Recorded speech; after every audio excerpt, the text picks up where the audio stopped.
بسم اللہ الرحمن الرحیم۔ اللہم صلی علی محمد وعلی آل محمد وبارک وسلم۔ ہمارے آقا صلی اللہ علیہ وآلہ وسلم 70 سے زائد مستند کتابوں سے اخذ شدہ مکمل، جامع مگر مختصر سیرت النبی صلی اللہ علیہ وآلہ وسلم، تحقیق جناب محمد خالد جذبی صاحب۔ اللہ کریم کا پیغام۔ یہ کائنات کب وجود میں آئی؟ انسان نے کب جنم لیا؟ یہ کائنات خود بخود بن گئی ہے یا اس کا کوئی بنانے والا بھی ہے؟ یہ کائنات ہمیشہ قائم رہے گی یا کسی روز فنا ہو جائے گی؟ یہ ایسے سوالات ہیں جو انسان کے ذہن میں ابھرتے ہیں اور ابھرتے رہیں گے، لیکن یہ پیچیدہ مسائل عقل اور علم کی مدد سے اب تک حل نہیں ہو سکے، اور حل ہو بھی کیسے سکتے ہیں جبکہ یہ کائنات اس وقت بھی موجود تھی جب انسان کا وجود نہیں تھا۔ جب اس نے جنم لیا تو ہزاروں سال تک پڑھنے لکھنے کے قابل نہ ہو سکا۔ وہ شروع میں اتنا غیر مہذب تھا کہ جنگلوں میں رہتا تھا اور درختوں کے پتوں سے تن ڈانپتا تھا۔ ایسی صورت میں اس کے لیے اپنے وجود سے پہلے کے حالات جاننا تو درکنار، خود اپنے زمانے کے ابتدائی حالات یاد رکھنا بھی ممکن نہ تھا۔ اس لیے اس دنیا کی ابتدا کے بارے میں کچھ بتانا اور ایک ایسے دور کے حالات بیان کرنا جب بنی نوع انسان کا اس زمین پر آغاز ہوا تقریباً ناممکن ہے۔ کچھ لوگ کہتے ہیں کہ اس کائنات کا کوئی بنانے والا نہیں ہے اور یہ خود بخود بن گئی ہے۔ یہ بات نہ تو عقل میں آتی ہے اور نہ ہی دل کو پاتی ہے، اور سچی تو کسی طور بھی نہیں ہو سکتی۔ کسی مفکر نے کہا ہے کہ جب تم کوئی کتاب پڑھتے ہو تو جانتے ہو کہ اس کا کوئی لکھنے والا بھی ہے، اور جب تم کوئی عمارت دیکھتے ہو تو تمہارا ذہن اس کے بنانے والے کی طرف جاتا ہے۔ تو کیا زمین و آسمان کا کوئی بنانے والا نہیں ہے؟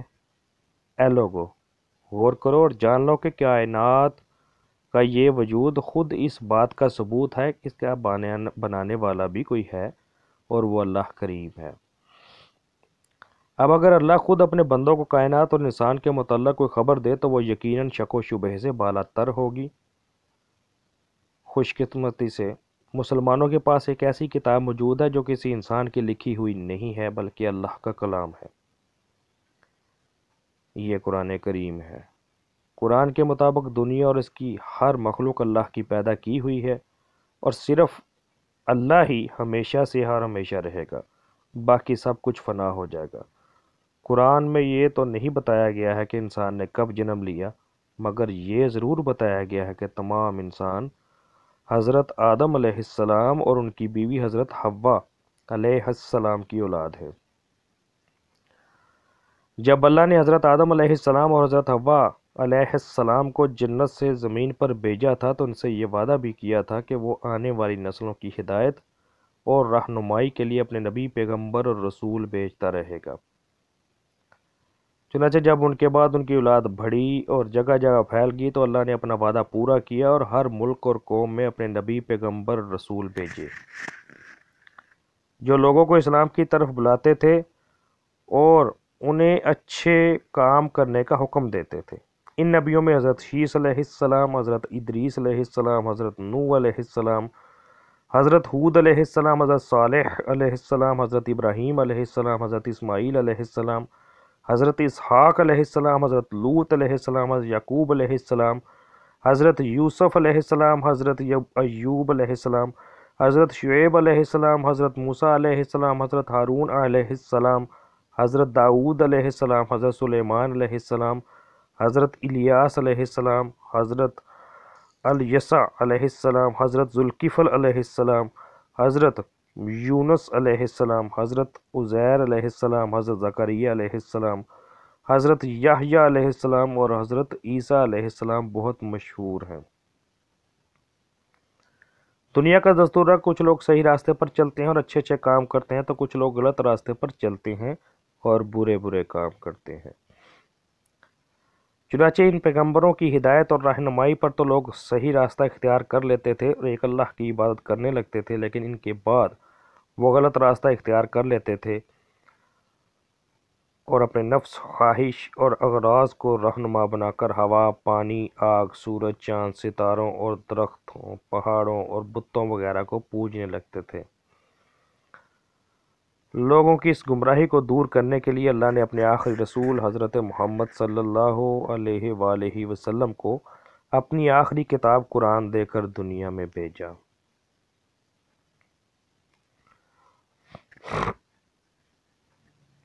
خاندان۔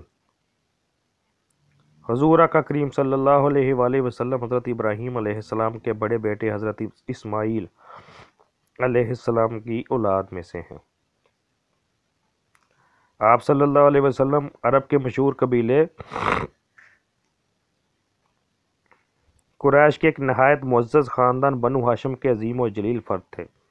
آپ صلی اللہ علیہ وآلہ وسلم کے دادا حضرت عبد المطلب بن ہاشم مکہ مکرمہ کے سردار اور خانہ کعبہ کے نگران تھے۔ ان کے 12 بیٹے اور 6 بیٹیاں تھیں۔ ان میں آپ صلی اللہ علیہ وآلہ وسلم کے والد حضرت عبداللہ رضی اللہ تعالیٰ عنہ نہایت خوبصورت اور نیک سیرت تھے۔ جب وہ جوان ہوئے تو حضرت عبد المطلب نے ان کی شادی قریش کی ایک ممتاز خاندان بنو زہرہ کے سردار حضرت وہب بن عبد مناف کی خوبصورت اور نیک سیرت بیٹی حضرت آمنہ رضی اللہ تعالیٰ عنہا سے کر دی۔ کچھ عرصے بعد حضرت عبداللہ رضی اللہ تعالیٰ عنہ تجارت کے سلسلے میں شام گئے۔ وہاں سے واپس آتے ہوئے مدینہ منورہ پہنچے تو بیمار ہو گئے، وہیں فوت ہوئے اور وہیں دفن ہوئے۔ اس وقت آپ صلی اللہ علیہ وآلہ وسلم اپنی والدہ حضرت آمنہ رضی اللہ تعالیٰ عنہا کے شکم میں تھے۔ ولادت مبارکہ۔ حضور آقا کریم صلی اللہ علیہ وآلہ وسلم 12 ربیع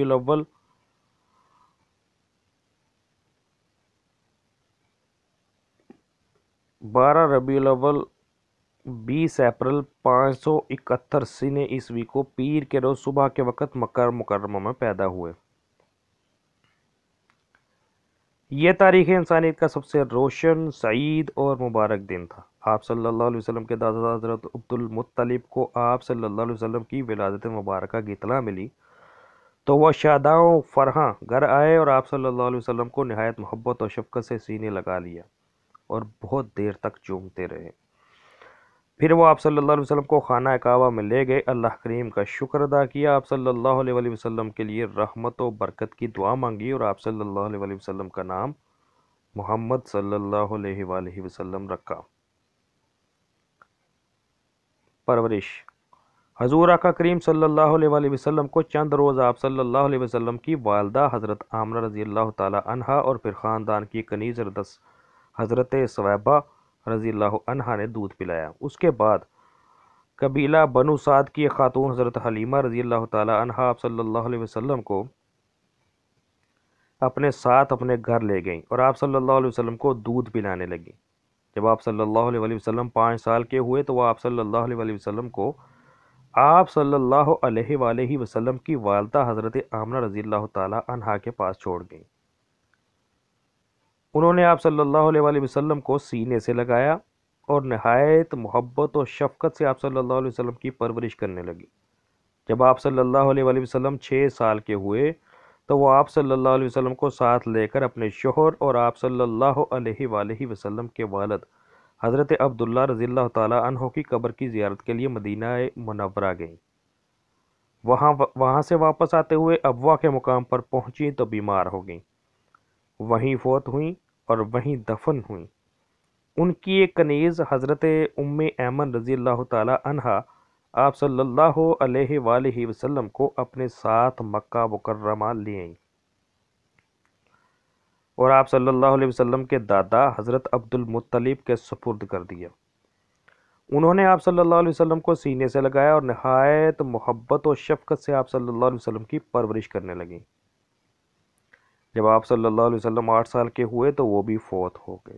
ان کے بعد ان کے بیٹے اور آپ صلی اللہ علیہ وآلہ وسلم کے چچا حضرت ابو طالب رضی اللہ تعالی عنہ، حضرت علی رضی اللہ تعالیٰ عنہ کے والد گرامی، ان کے جانشین اور آپ صلی اللہ علیہ وسلم کے سرپرست مقرر ہوئے۔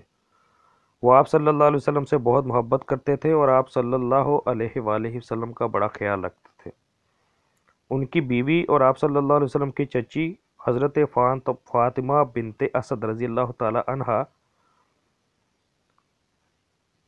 یعنی حضرت علی رضی اللہ تعالی عنہ کی والدہ، بھی آپ صلی اللہ علیہ وسلم سے بہت محبت کرتی تھیں اور آپ صلی اللہ علیہ وآلہ وسلم کا بڑا خیال رکھتی تھیں۔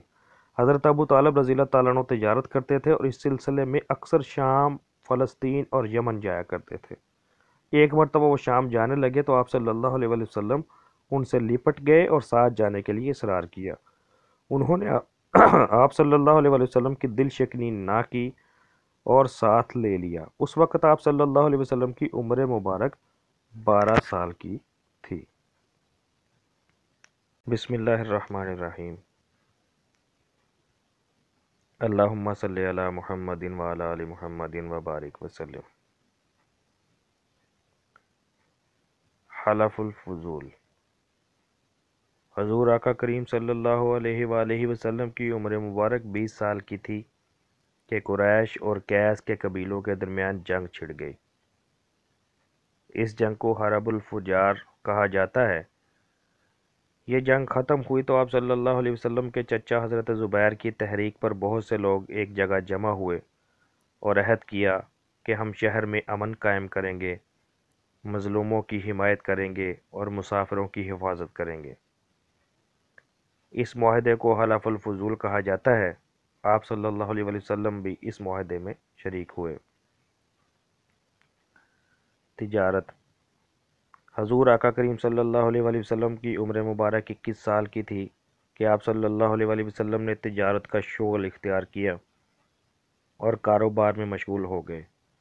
آپ صلی اللہ علیہ وسلم نیت کے اچھے، زبان کے سچے اور معاملات کے کھرے تھے، اسی لیے آپ صلی اللہ علیہ وسلم کا کاروبار نہایت کامیاب رہا اور ہر تجارتی سفر میں بہت زیادہ نفع ہوا۔ شادی۔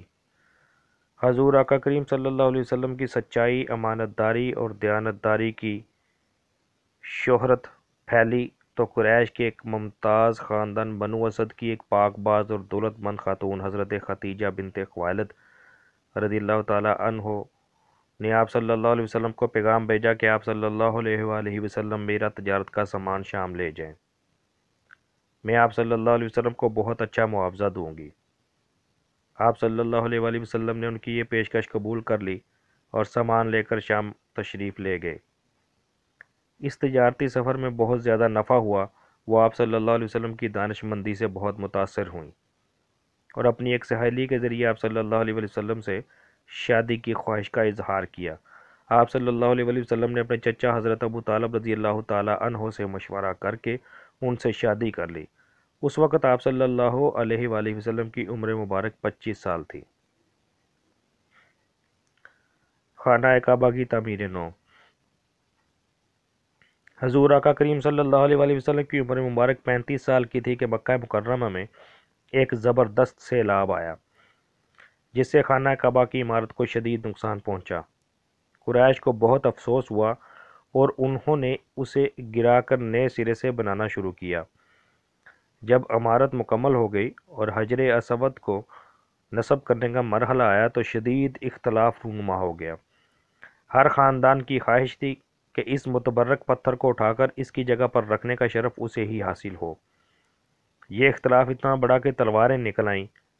آخر ایک آدمی نے مشورہ دیا کہ جو شخص سب سے پہلے خانہ کعبہ میں آئے اس سے اس اختلاف کا فیصلہ کرا لیا جائے۔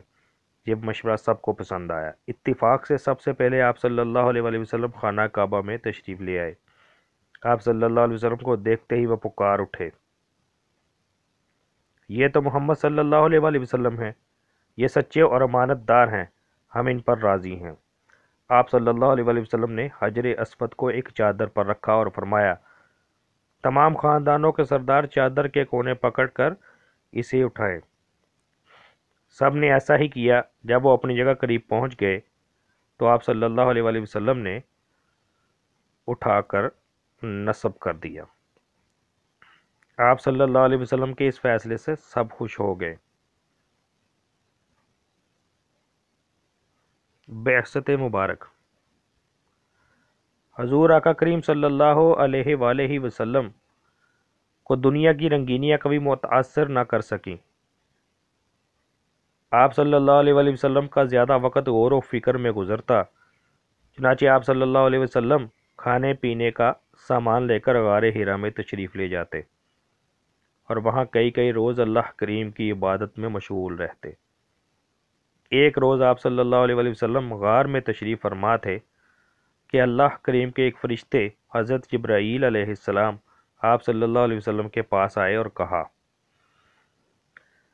اے محمد صلی اللہ علیہ وآلہ وسلم، خوشخبری سنیے، آپ صلی اللہ علیہ وآلہ وسلم اللہ کے رسول ہیں۔ یہ ربیع الاول 1 نبوی کی 12 اور فروری 610 عیسوی کی 9 تاریخ تھی اور پیر کا دن تھا۔ اس وقت آپ صلی اللہ علیہ وسلم کی عمر مبارک 40 سال تھی۔ وہ چلے گئے تو آپ صلی اللہ علیہ وسلم اس عظیم ذمہ داری کے احساس سے لرزاں واپس کر تشریف لائے اور اپنی بیوی حضرت خدیجہ رضی اللہ تعالی عنہا سے فرمایا، مجھے چادر اڑا دو، مجھے چادر اڑا دو۔ انہوں نے آپ صلی اللہ علیہ وسلم کو چادر اڑا دی۔ جب آپ صلی اللہ علیہ وسلم کو کچھ سکون ہوا تو آپ صلی اللہ علیہ وآلہ وسلم نے انہیں سارا واقعہ سنایا اور فرمایا، مجھے اپنی جان کا خطرہ ہے۔ انہوں نے کہا، نہیں، ہرگز نہیں، اللہ آپ صلی اللہ علیہ وسلم کو کبھی رسوا نہیں کرے گا۔ آپ صلی اللہ علیہ وسلم سچ بولتے ہیں، امانتیں ادا کرتے ہیں، بے کسوں کی اعانت کرتے ہیں، ناداروں کی دستگیری کرتے ہیں اور تمام امور میں حق کی حمایت کرتے ہیں۔ پھر وہ آپ صلی اللہ علیہ وسلم کو اپنے چچا زاد بھائی حضرت ورقہ بن نوفل کے پاس لے گئیں۔ وہ آسمانی کتابوں تورات، زبور اور انجیل کے عالم تھے۔ آپ صلی اللہ علیہ وسلم نے انہیں یہ واقعہ سنایا تو انہوں نے کہا، یہ وہی فرشتہ تھا جو حضرت موسیٰ علیہ السلام کے پاس آتا تھا۔ واللہ آپ صلی اللہ علیہ وآلہ وسلم اس امت کے نبی ہیں۔ ان کی باتوں سے آپ صلی اللہ علیہ وسلم پرسکون ہو گئے اور بدستور غار حرا میں تشریف لے جاتے رہے۔ قرآن کریم کا نزول۔ حضور آقا کریم صلی اللہ علیہ وآلہ وسلم کی غار حرا میں عبادت کرتے ہوئے 6 ماہ اور گزرے تو بعثت کے پہلے سال رمضان الکریم کے مہینے میں حضرت جبرائیل علیہ السلام پھر آپ صلی اللہ علیہ وآلہ وسلم کے پاس آئے اور آپ صلی اللہ علیہ وآلہ وسلم کو اللہ کریم کا یہ پیغام سنایا،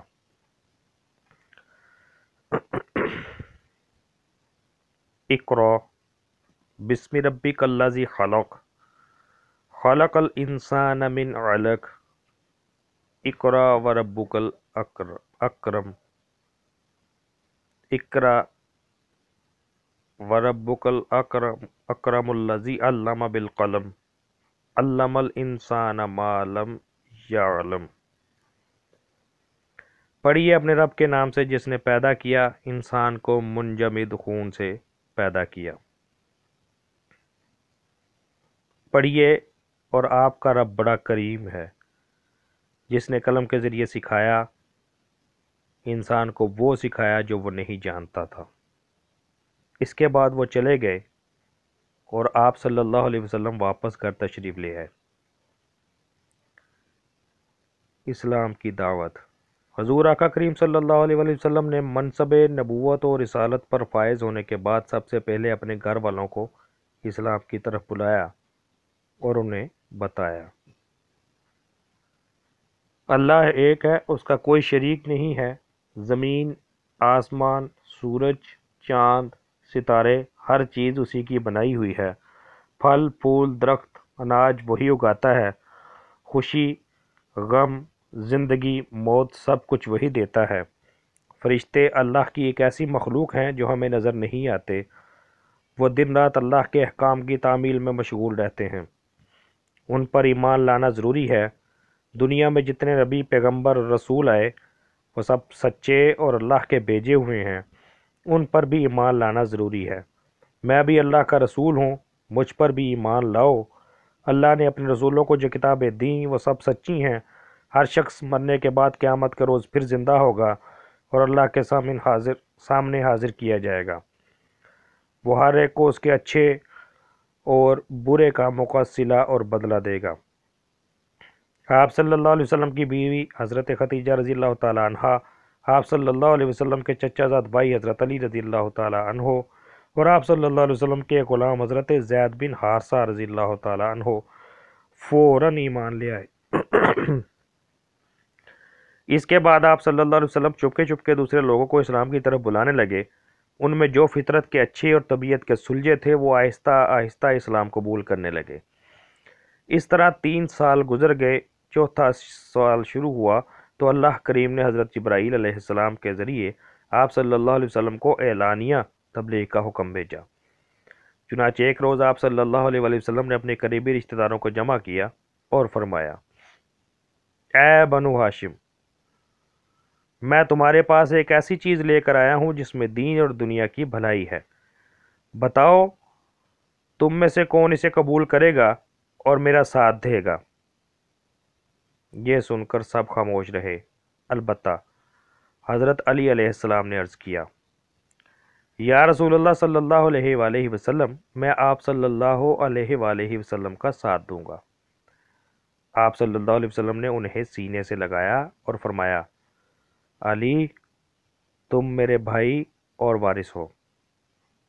ایک روز آپ صلی اللہ علیہ وآلہ وسلم کوہ صفا پر تشریف لے گئے اور لوگوں کو پکارا۔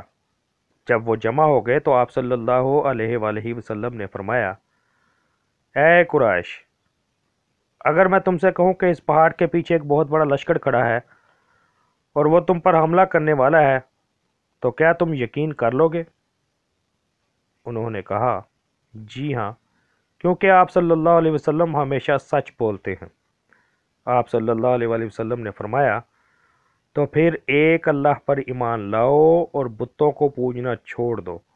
اگر تم نے ایسا نہ کیا تو تم پر شدید عذاب نازل ہوگا۔ یہ سن کر وہ خفا ہو گئے اور واپس چلے گئے، لیکن آپ صلی اللہ علیہ وآلہ وسلم نے ان کی خفگی کی کوئی پرواہ نہ کی اور اپنا مشن جاری رکھا۔ بسم اللہ الرحمن الرحیم۔ اللہم صلی علی محمد وعلی آل محمد وبارک وسلم۔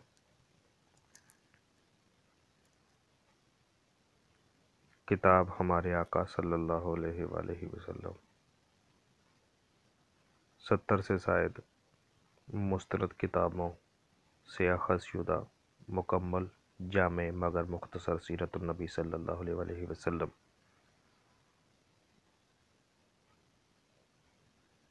قریش کی مخالفت۔ جب حضور آقا کریم صلی اللہ علیہ وآلہ وسلم لوگوں کو اسلام کی طرف بلاتے رہے اور وہ آپ صلی اللہ علیہ وآلہ وسلم کی باتوں سے متاثر ہو کر اسلام قبول کرتے رہے تو قریش بہت پریشان ہوئے۔ چنانچہ ایک روز وہ آپ صلی اللہ علیہ وآلہ وسلم کے پاس آئے اور کہا، اے محمد صلی اللہ علیہ وآلہ وسلم، اگر آپ صلی اللہ علیہ وسلم بادشاہ بننا چاہتے ہیں تو ہم آپ صلی اللہ علیہ وسلم کو بادشاہ بنا دیتے ہیں۔ اگر آپ صلی اللہ علیہ وآلہ وسلم دولت چاہتے ہیں تو ہم آپ صلی اللہ علیہ وسلم کو دولت دے دیتے ہیں، اور اگر آپ صلی اللہ علیہ وآلہ وسلم کسی خوبصورت عورت سے شادی کرنا چاہتے ہیں تو ہم آپ صلی اللہ علیہ وسلم کی شادی کرا دیتے ہیں۔ بس آپ صلی اللہ علیہ وآلہ وسلم ہمارے معبودوں کی مخالفت چھوڑ دیں۔ آپ صلی اللہ علیہ وسلم نے ان کی یہ پیشکش مسترد کر دی اور فرمایا، میں تمہارے پاس جو چیز لایا ہوں اسے مان لو، اسی میں تمہاری بہتری ہے، ورنہ میرے اور تمہارے درمیان اللہ فیصلہ کرے گا۔ آپ صلی اللہ علیہ وسلم سے مایوس ہو کر وہ آپ صلی اللہ علیہ وسلم کے چچا حضرت ابو طالب رضی اللہ تعالیٰ عنہ کے پاس گئے اور کہا، سردار، آپ کے بھتیجے محمد صلی اللہ علیہ وسلم ہمارے معبودوں کی مخالفت کرتے ہیں، آپ انہیں منع کریں۔ انہوں نے آپ صلی اللہ علیہ وسلم کو بلا کر اس بارے میں دریافت کیا تو آپ صلی اللہ علیہ وسلم نے فرمایا، چچا جان، اللہ کی قسم، اگر یہ لوگ میرے دائیں ہاتھ پر سورج اور بائیں ہاتھ پر چاند رکھ دیں تو بھی میں اسلام کی تبلیغ سے باز نہیں آؤں گا۔ وہ آپ صلی اللہ علیہ وسلم کا یہ عزم اور استقلال دیکھ کر بہت متاثر ہوئے اور کہا، بھتیجے، تم جو چاہو کرو، میں تمہارے ساتھ ہوں۔ جب ان کی یہ دونوں کوششیں ناکام ہو گئی تو وہ غضبناک ہو گئے اور آپ صلی اللہ علیہ وسلم کو طرح طرح سے ستانے لگے۔ آپ صلی اللہ علیہ وسلم قرآن کریم کی تلاوت کرتے تو وہ شور مچاتے، آپ صلی اللہ علیہ وآلہ وسلم پر خاک پھینکتے، آپ صلی اللہ علیہ وآلہ وسلم کے راستے میں کانٹے بچھاتے اور آپ صلی اللہ علیہ وآلہ وسلم کو شاعر اور جادوگر کہتے، مگر آپ صلی اللہ علیہ وسلم ان کی شرارتوں پر صبر کرتے اور اپنا فرض ادا کیے جاتے۔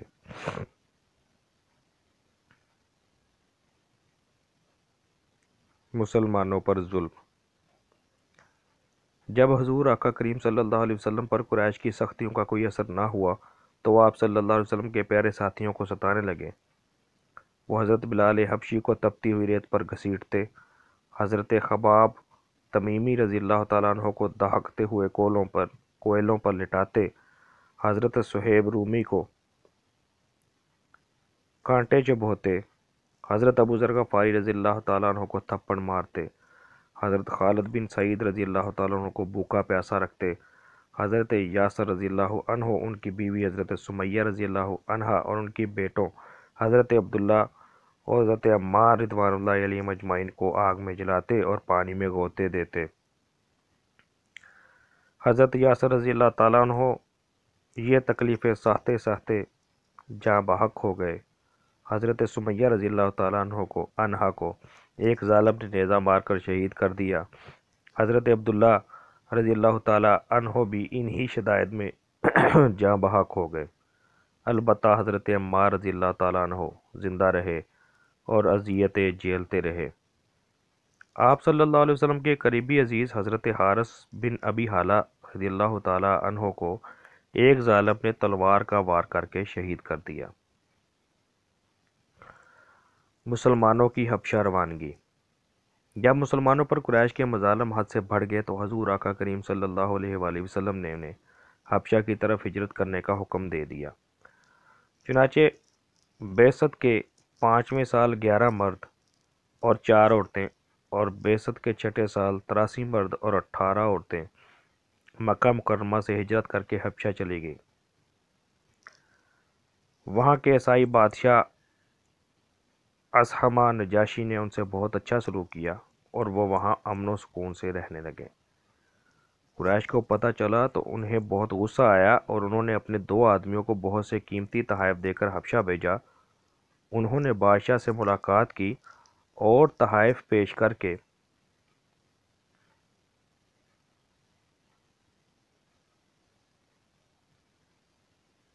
درخواست کی کہ ہمارے کچھ مجرم بھاگ کر آپ کے ملک میں آ گئے ہیں، آپ انہیں ہمارے حوالے کر دیں۔ اس نے مسلمانوں کو بلا کر اس بارے میں دریافت کیا تو آپ صلی اللہ علیہ وسلم کے چچا زاد بھائی حضرت جعفر بن ابی طالب رضی اللہ تعالیٰ عنہ، جو کہ حضرت علی رضی اللہ تعالیٰ عنہ کے بڑے بھائی تھے، نے کہا، اے بادشاہ، ہم جاہل تھے، بتوں کو پوجتے تھے، مردار کھاتے تھے اور بدکاریاں کرتے تھے۔ اللہ نے ہم پر رحم کیا اور ہم میں ایک رسول بھیجا جس کے حسب و نسب، عفت و عصمت اور صداقت و امانت سے ہم اچھی طرح واقف تھے۔ اس نے ہمیں اسلام کی طرف بلایا اور اچھے کام کرنے کا حکم دیا۔ ہم اس پر ایمان لائے تو یہ لوگ ہمارے دشمن بن گئے اور ہمیں طرح طرح سے ستانے لگے۔ ہم ان کے ظلم سے تنگ آ کر آپ کے ملک میں آ گئے ہیں۔ اس نے کہا تمہارے پیغمبر صلی اللہ علیہ وسلم پر جو کلام نازل ہوا ہے اس میں سے کچھ سناؤ۔ انہوں نے قرآن کریم کی چند آیات مقدسہ پڑھیں تو اس کی آنکھوں میں آنسو آ گئے اور اس نے کہا یہ کلام اور انجیل ایک ہی نور کے پرتو ہیں۔ پھر اس نے قریش کے آدمیوں کو ان کے تحائف واپس کر کے رخصت کر دیا اور مسلمانوں کو اپنے ملک میں قیام کرنے کی اجازت دے دی۔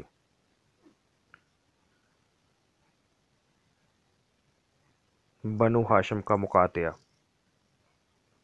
جب حضور آقا کریم صلی اللہ علیہ وآلہ وسلم قریش کی مخالفتوں کے باوجود اسلام کی تبلیغ میں مشغول رہے اور اسلام پھیلتا رہا تو بعثت کے 7ویں سال انہوں نے عہد کیا کہ جب تک بنو ہاشم محمد صلی اللہ علیہ وسلم کو ہمارے حوالے نہیں کریں گے ہم ان سے کسی قسم کا تعلق نہیں رکھیں گے۔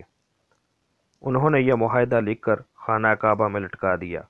آپ صلی اللہ علیہ وسلم کے چچا حضرت ابو طالب رضی اللہ تعالیٰ عنہ کو پتہ چلا تو وہ آپ صلی اللہ علیہ وآلہ وسلم اور اپنے خاندان کے دوسرے افراد کو ساتھ لے کر جبل ابی قبیس کی ایک گھاٹی میں چلے گئے۔ یہ گھاٹی شیب ابی طالب رضی اللہ تعالیٰ عنہ کہلاتی ہے۔ آپ صلی اللہ علیہ وسلم اپنے خاندان سمیت 3 سال اس گھاٹی میں محصور رہے اور اسی دوران بہت تکلیفیں اٹھائیں۔ آخر بعثت کے 10ویں سال انہوں نے یہ مقاطعہ ختم کر دیا اور آپ صلی اللہ علیہ وآلہ وسلم اور آپ صلی اللہ علیہ وآلہ وسلم کے خاندان کے دوسرے افراد اپنے گھروں میں واپس آ گئے۔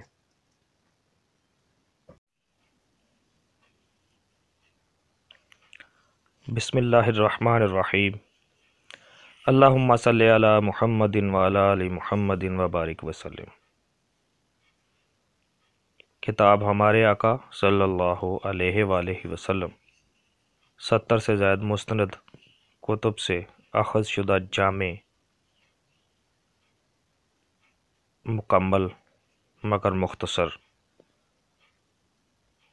سیرت النبی صلی اللہ علیہ وآلہ وسلم، تحقیق جناب محمد خالد جذبی صاحب۔ صدمات۔ حضور آقا کریم صلی اللہ علیہ وآلہ وسلم کو گھاٹی سے نکلے چند ہی روز ہوئے تھے کہ آپ صلی اللہ علیہ وآلہ وسلم کے چچا حضرت ابو طالب علیہ السلام فوت ہو گئے۔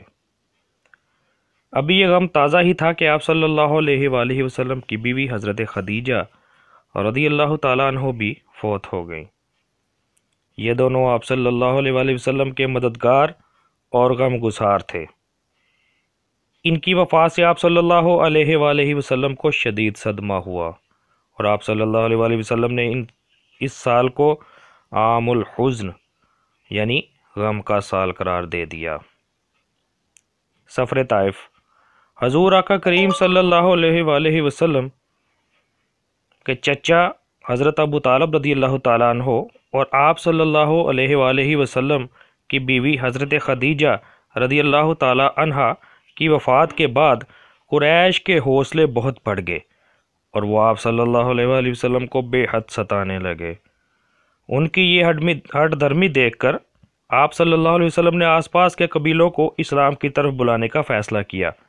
چنانچہ آپ صلی اللہ علیہ وآلہ وسلم طائف تشریف لے گئے اور وہاں کے لوگوں کو اسلام کی طرف بلایا، لیکن انہوں نے اسلام قبول کرنے کی بجائے آپ صلی اللہ علیہ وآلہ وسلم کا مذاق اڑایا اور آپ صلی اللہ علیہ وآلہ وسلم کو پتھر مار مار کر شدید زخمی کر دیا۔ آخر آپ صلی اللہ علیہ وآلہ وسلم واپس مکہ مکرمہ تشریف لے آئے۔ معراج۔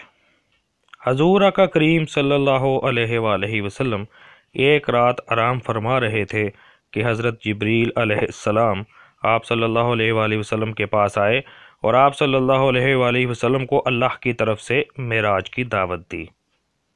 آپ صلی اللہ علیہ وسلم براق پر سوار ہو کر بیت المقدس تشریف لے گئے اور مسجد اقصیٰ میں تمام انبیاء کرام علیہم السلام کو نماز پڑھائی۔ پھر آپ صلی اللہ علیہ وآلہ وسلم 7 آسمانوں کی سیر کرتے اور جنت کی نعمتوں اور دوزخ کی مصیبتوں کا مشاہدہ کرتے ہوئے سدرۃ المنتہا سے آگے اللہ کریم کے قرب میں پہنچے اور انعامات و اکرامات سے سرفراز ہوئے۔ بیعت عقبہ۔ بعثت کے 11ویں سال حضور آقا کریم صلی اللہ علیہ وآلہ وسلم لوگوں کو اسلام کی طرف بلاتے بلاتے عقبہ کے مقام پر تشریف لے گئے۔ وہاں آپ صلی اللہ علیہ وسلم کی ملاقات مدینہ منورہ سے آئے ہوئے 6 آدمیوں سے ہوئی۔ آپ صلی اللہ علیہ وسلم نے انہیں اسلام کی طرف بلایا تو انہوں نے فوراً اسلام قبول کر لیا اور آپ صلی اللہ علیہ وآلہ وسلم کی بیعت کر لی۔ بعثت کے 12ویں سال مدینہ منورہ سے 12 آدمی مکہ مکرمہ آئے اور عقبہ ہی میں ٹھہرے۔ آپ صلی اللہ علیہ وسلم نے ان سے بھی ملاقات کی اور انہیں بھی اسلام کی طرف بلایا تو انہوں نے بھی اسلام قبول کر لیا اور آپ صلی اللہ علیہ وآلہ وسلم کی بیعت کر لی۔ آپ صلی اللہ علیہ وسلم نے ان کی خواہش پر اپنے ایک پیارے ساتھی حضرت مصعب بن عمیر رضی اللہ تعالی عنہ کو ان کے ساتھ مدینہ منورہ بھیج دیا تاکہ وہ انہیں دین کی باتیں سکھائیں اور وہاں کے لوگوں کو اسلام کی طرف بلائیں۔ ان کی کوششوں سے بہت سے لوگ مسلمان ہو گئے۔ بعثت کے 13ویں سال مدینہ منورہ سے 73 مرد اور 2 عورتیں مکہ مکرمہ آئیں۔ یہ لوگ بھی عقبہ ہی میں ٹھہرے۔ آپ صلی اللہ علیہ وآلہ وسلم نے ان سے بھی ملاقات کی۔ انہوں نے آپ صلی اللہ علیہ وسلم کی بیعت کی اور آپ صلی اللہ علیہ وآلہ وسلم سے درخواست کی کہ آپ صلی اللہ علیہ وسلم ہمارے پاس تشریف لے آئے، ہم آپ صلی اللہ علیہ وسلم کی مدد کریں گے۔ آپ صلی اللہ علیہ وآلہ وسلم نے ان کی ایک پیشکش قبول کر لی اور یہ خوشی خوشی واپس چلے گئے۔ اللہ کریم نے آپ صلی اللہ علیہ وآلہ وسلم کی مدد کرنے والے مدینہ منورہ کے لوگوں کو انصار کا لقب دیا۔ ہجرت۔ جب حضور آقا کریم صلی اللہ علیہ وآلہ وسلم کو مدینہ منورہ میں اسلام کی نشو و نما کے لیے حالات سازگار محسوس ہونے لگے تو آپ صلی اللہ علیہ وآلہ وسلم نے مسلمانوں کو مدینہ منورہ کی طرف ہجرت کرنے کا حکم دے دیا۔ چنانچہ چند ایک کے سوا سب مسلمان آہستہ آہستہ مکہ مکرمہ سے ہجرت کر کے مدینہ منورہ چلے گئے۔ اللہ کریم نے اسلام کی خاطر وطن چھوڑنے والے مکہ مکرمہ کے لوگوں کو مہاجرین کا لقب دیا۔ مسلمانوں کو اس طرح امن کی جگہ جاتے دیکھ کر قریش کو بہت غصہ آیا، چنانچہ ایک روز انہوں نے فیصلہ کیا کہ آج رات ہر خاندان کا ایک آدمی آئے اور سب مل کر محمد صلی اللہ علیہ وآلہ وسلم کو قتل کر دیں۔ ادھر اللہ کریم نے آپ صلی اللہ علیہ وآلہ وسلم کو ہجرت کا حکم دے دیا۔ آپ صلی اللہ علیہ وآلہ وسلم کے پاس بہت سے لوگوں کی امانتیں تھیں۔ آپ صلی اللہ علیہ وآلہ وسلم نے وہ امانتیں اپنے چچا زاد بھائی حضرت علی علیہ السلام کے سپرد کی اور فرمایا، علی، مجھے ہجرت کا حکم ملا ہے، لہٰذا میں آج رات مدینہ روانہ ہو جاؤں گا۔ تم میرے بستر پر سو جانا اور کل صبح سب کی امانتیں واپس کر کے مدینہ آ جانا۔ سامعین، رات کو قریش نے آپ صلی اللہ علیہ وآلہ وسلم کے گھر کا محاصرہ کر لیا، لیکن اللہ کریم نے ان کی آنکھوں پر پردہ ڈال دیا اور آپ صلی اللہ علیہ وآلہ وسلم ان کے درمیان سے گزر کر اپنے ایک پیارے ساتھی حضرت ابوبکر صدیق رضی اللہ تعالیٰ عنہ کے گھر تشریف لے گئے اور انہیں ساتھ لے کر غار ثور میں چھپ گئے۔ ادھر قریش نے آپ صلی اللہ علیہ وآلہ وسلم کے بستر پر حضرت علی رضی اللہ تعالیٰ عنہ کو دیکھا تو سمجھ گئے کہ آپ صلی اللہ علیہ وآلہ وسلم بچ کر نکل گئے ہیں۔ انہوں نے آپ صلی اللہ علیہ وسلم کی تلاش میں ہر طرف آدمی دوڑا دیے۔ کچھ آدمی غار کے قریب پہنچ گئے۔ حضرت ابوبکر ان کی آہٹ سن کر گھبرا گئے اور عرض کیا، یا رسول اللہ، ہمارے دشمن آ گئے ہیں۔ آپ صلی اللہ علیہ وآلہ وسلم نے فرمایا، گھبراؤ نہیں، اللہ ہمارے ساتھ ہے۔ اللہ کریم کی قدرت کہ وہ آپ صلی اللہ علیہ وسلم کو نہ دیکھ سکے اور واپس چلے گئے۔ آپ صلی اللہ علیہ وسلم چوتھے روز غار سے نکلے اور مدینہ منورہ کی طرف روانہ ہو گئے۔ راستے میں ایک جگہ آپ صلی اللہ علیہ وسلم ایک نیک خاتون حضرت ام معبد کے گھر کچھ دیر ٹھہرے اور پھر آگے بڑھ گئے۔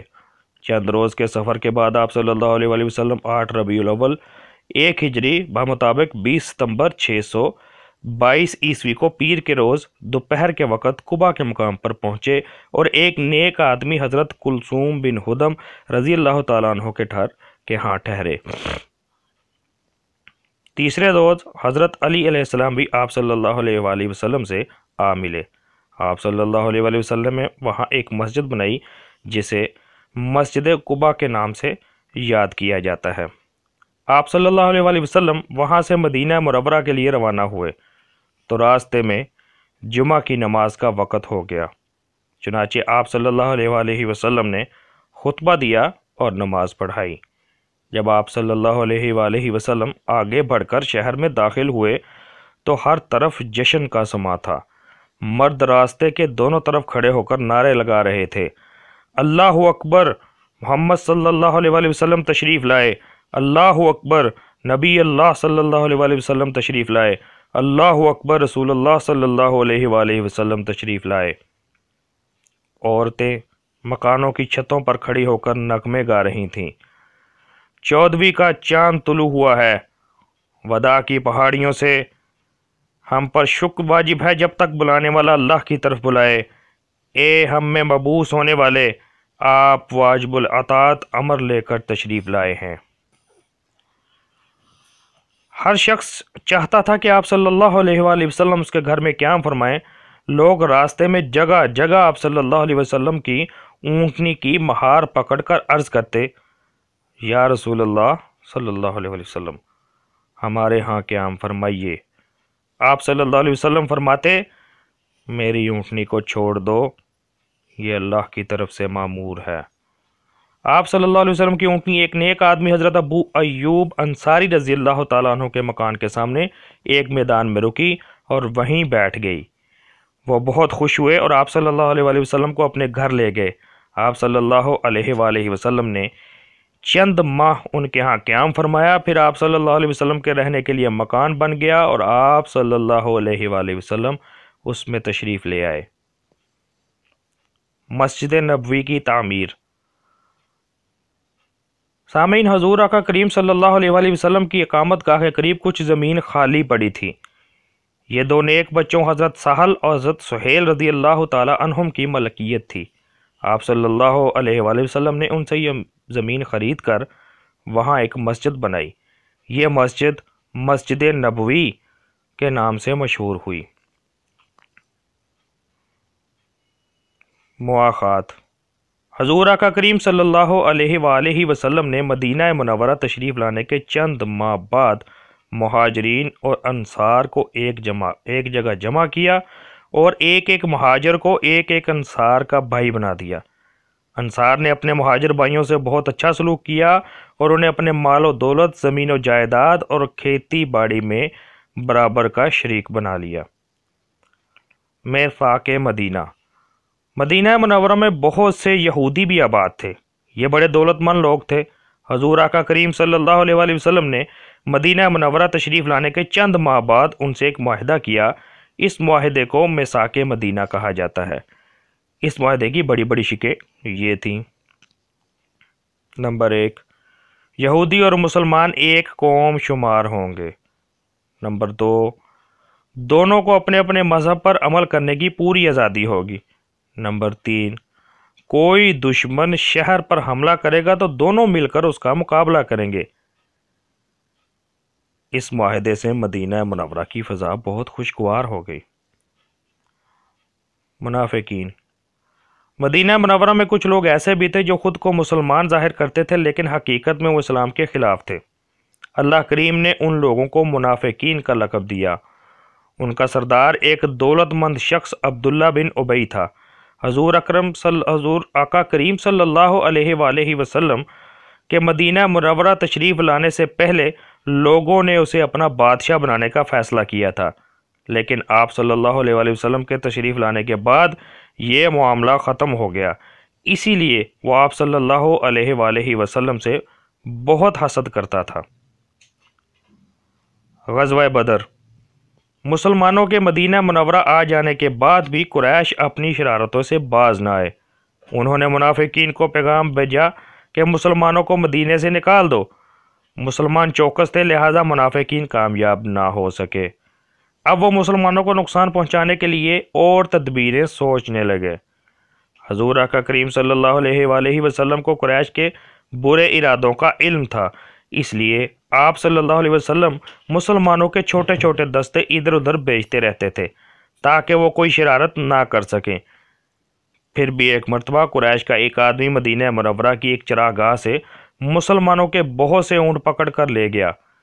اس کے چند ماہ بعد مسلمانوں کے ایک دستے کی قریش کے ایک قافلے سے جھڑپ ہو گئی جس میں قریش کا ایک آدمی مارا گیا اور وہ گرفتار ہو گئے۔ اب قریش نے مدینہ منورہ پر حملہ کرنے کا پکا ارادہ کر لیا، چنانچہ ہجرت کے دوسرے سال رمضان الکریم کے مہینے میں ان کے 1000 آدمی ابو جہل کی قیادت میں مدینہ منورہ کی طرف بڑھے۔ آپ صلی اللہ علیہ وآلہ وسلم کو اطلاع ملی تو آپ صلی اللہ علیہ وسلم 313 مسلمانوں کو ساتھ لے کر ان کے مقابلے کے لیے نکلے۔ بدر کے مقام پر دونوں لشکروں کا آمنا سامنا ہوا۔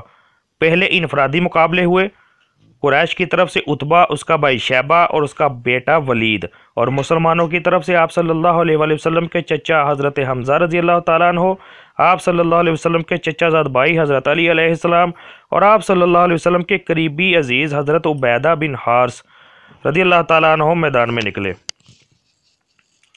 حضرت حمزہ رضی اللہ تعالیٰ عنہ اور حضرت علی علیہ السلام نے عتبہ اور ولید کو قتل کر دیا، لیکن حضرت عبیدہ شیبہ سے زخمی ہو گئے۔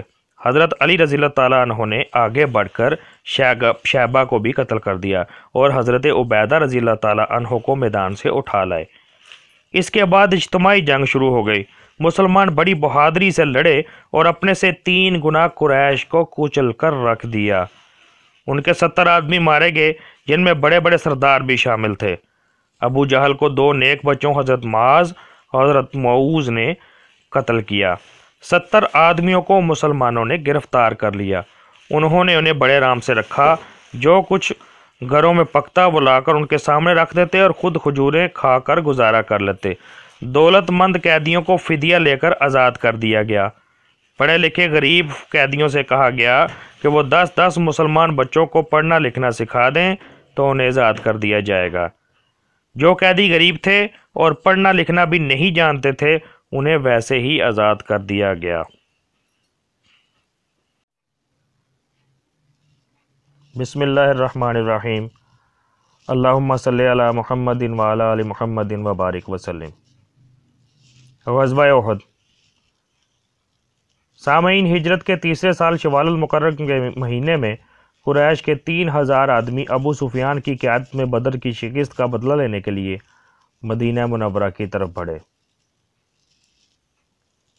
حضور آقا کریم صلی اللہ علیہ وآلہ وسلم کو اطلاع ملی تو آپ صلی اللہ علیہ وآلہ وسلم 1000 آدمیوں کو ساتھ لے کر ان کے مقابلے کے لیے نکلے۔ راستے میں عبداللہ بن ابی 300 منافقین کو ساتھ لے کر واپس چلا گیا اور آپ صلی اللہ علیہ وسلم کے ساتھ صرف 700 مسلمان رہ گئے۔ جبل احد کے دامن میں دونوں لشکروں کا آمنا سامنا ہوا۔ پہاڑ کی پشت کی طرف سے قریش کے حملے کا خطرہ تھا، چنانچہ آپ صلی اللہ علیہ وسلم نے 50 مسلمانوں کو ایک گھاٹی پر متعین کر دیا۔ پہلے 2 آدمیوں نے ایک دوسرے کا مقابلہ کیا اور پھر اجتماعی جنگ شروع ہوئی۔ آپ صلی اللہ علیہ وسلم کے چچا حضرت حمزہ، آپ صلی اللہ علیہ وسلم کے چچا زاد بھائی حضرت علی، آپ صلی اللہ علیہ وآلہ وسلم کے ایک پیارے ساتھی حضرت ابو دجانہ انصاری اور دوسرے بہادر مسلمانوں نے اپنے سے 4 گنا قریش کے چھکے چھڑا دیے اور انہیں بھاگنے پر مجبور کر دیا۔ گھاٹی پر متعین مسلمانوں نے خیال کیا کہ اب یہاں کھڑے رہنے کا کوئی فائدہ نہیں ہے، چنانچہ وہ وہاں سے ہٹ گئے۔ یہ دیکھ کر قریش کے ایک دستے نے مسلمانوں پر پیچھے سے حملہ کر دیا۔ ان کے جو آدمی بھاگے جا رہے تھے اب وہ بھی پلٹ پڑے اور بہت سے مسلمانوں کو شہید کر دیا۔ حضرت حمزہ رضی اللہ تعالیٰ عنہ بڑی بہادری سے لڑ رہے تھے کہ ایک حبشی غلام وحشی نے چھپ کر ان پر نیزہ پھینکا جس سے وہ شہید ہو گئے۔ ایک کافر نے آپ صلی اللہ علیہ وسلم پر پتھر پھینکا جس سے آپ صلی اللہ علیہ وآلہ وسلم کا ایک دانت شہید ہو گیا۔ ایک اور کافر نے تلوار کا وار کر کے آپ صلی اللہ علیہ وسلم کو شدید زخمی کر دیا۔ اتنے میں کسی نے افواہ اڑا دی کہ محمد صلی اللہ علیہ وسلم شہید ہو گئے ہیں۔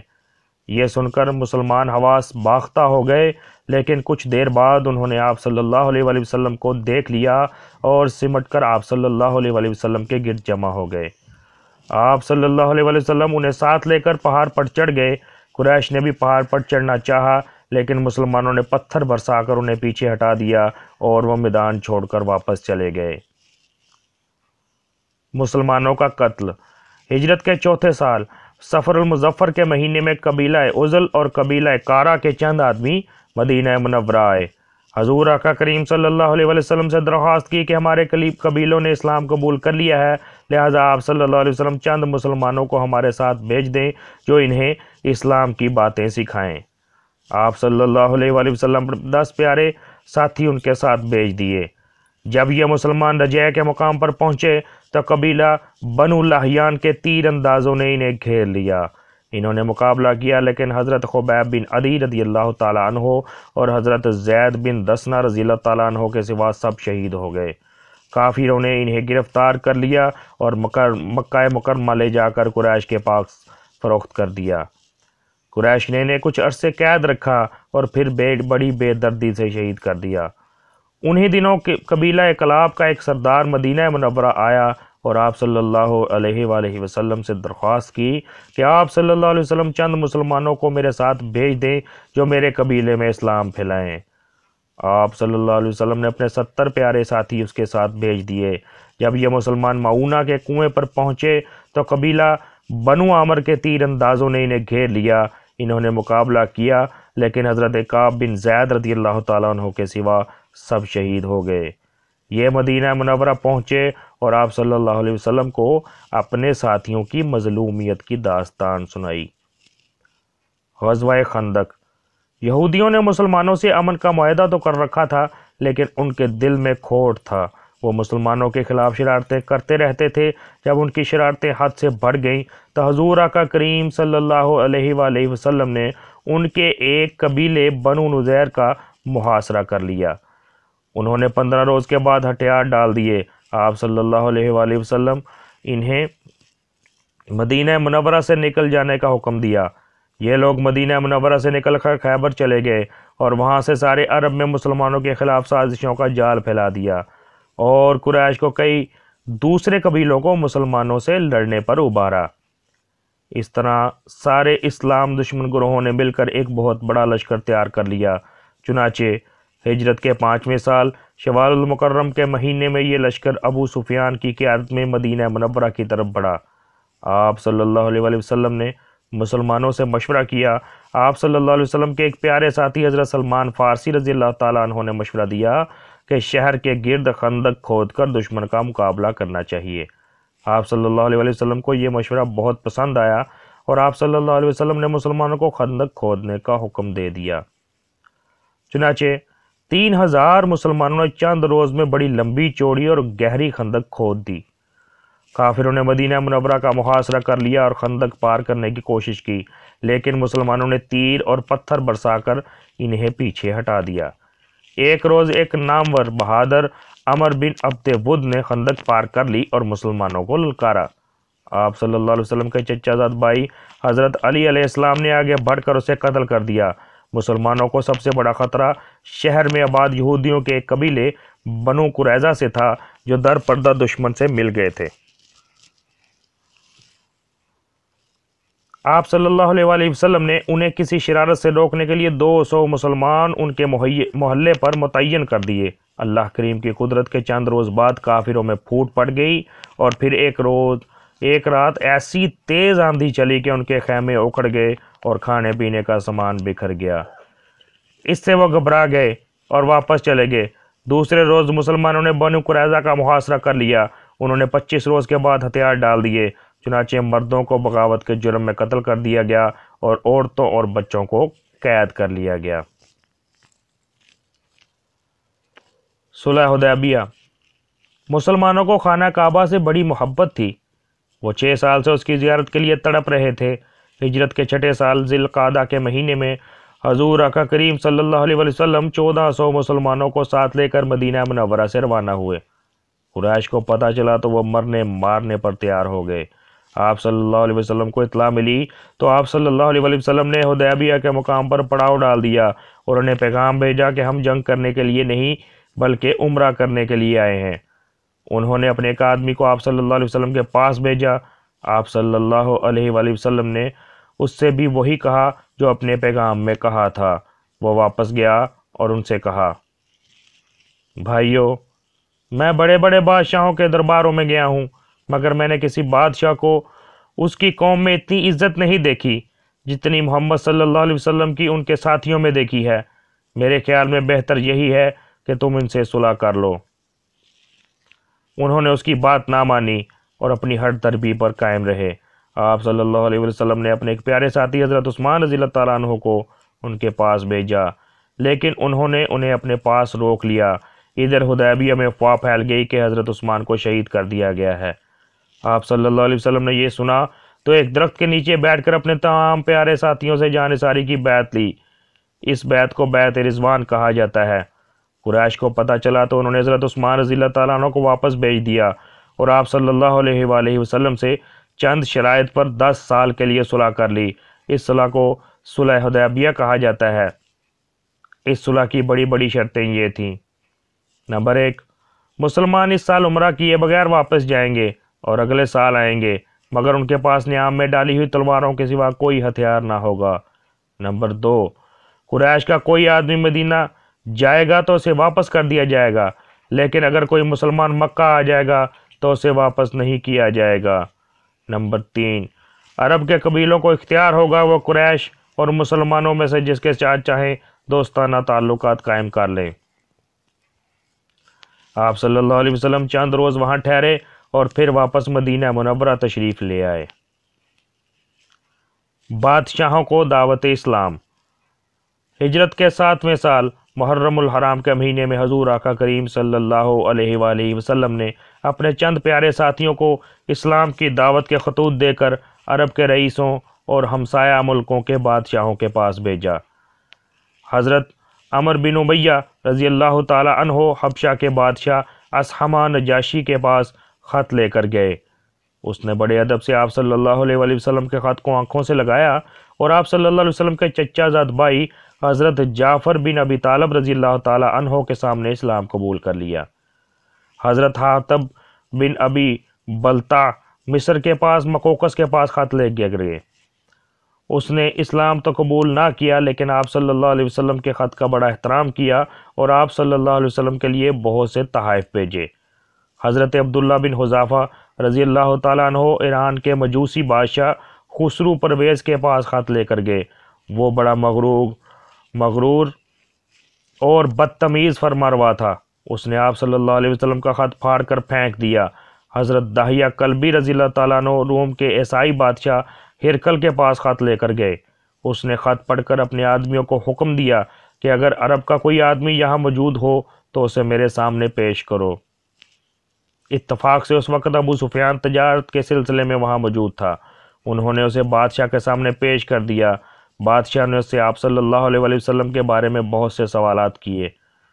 اسے بادشاہ کے سامنے جھوٹ بولنے کی جرت نہ ہوئی اور اس نے صاف صاف کہا، محمد صلی اللہ علیہ وسلم کا خاندان نہایت شریف ہے، انہوں نے کبھی جھوٹ نہیں بولا، وہ ایک اللہ کو ماننے، نماز پڑھنے، سچ بولنے اور پرہیزگاری اختیار کرنے کا حکم دیتے ہیں۔ یہ سن کر بادشاہ نے کہا، اگر میں وہاں ہوتا تو ان کے پاؤں دھوتا۔ اس کی یہ بات سن کر اس کے درباریوں کو اچھی نہ لگی۔ وہ بھی ان کی ناراضی بھانپ گیا اور چپ ہو گیا۔